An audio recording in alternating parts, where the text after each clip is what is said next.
Hello po. Ay, hello. Wala. Meron yan, friend. Okay naman.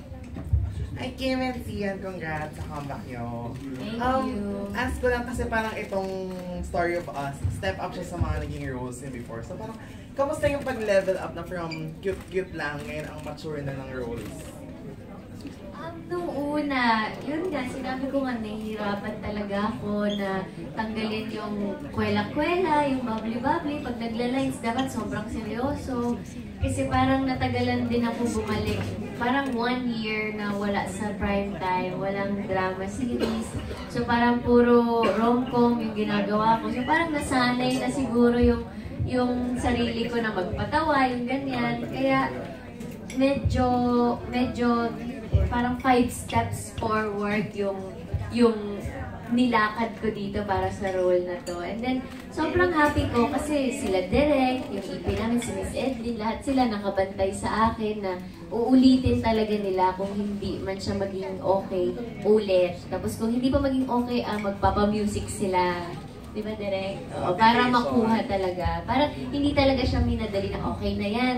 Parang inisa-isa nalaga nila kami. And I'm very thankful na binigyan nila kami ng time to evolve. Wow, evolve. Yun.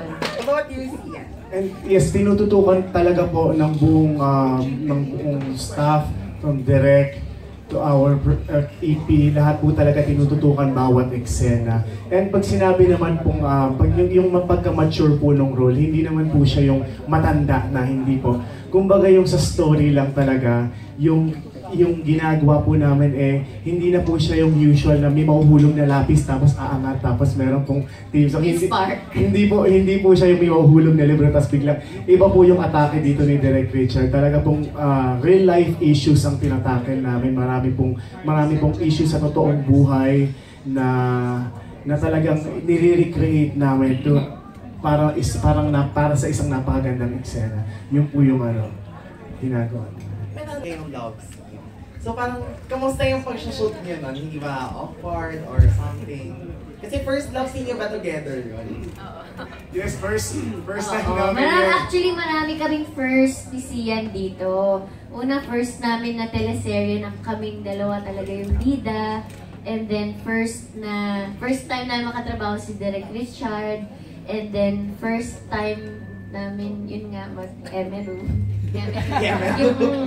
Yung first time niyang hawakan yung hita ko, yung parang kinikilabutan ako. Yung process lang po na gagawin po namin sa harapan ng maraming tao, meron pong mga cameras, at yung material po na ginagawa namin na syempre mas malalim na po yung pinapakita namin na level of emotion. Talagang nakakapanibago lang talaga. Pero rest assured naman, ako nga po kinakabahan ako, at a couple of days ago tumawag pa ako sa staff namin, okay ba yung mga pinagagawa natin. Pero they assure us po with direct supervision at buong staff na talagang tinututukan po bawat eksena. Hindi naman kayo nagkailangan before and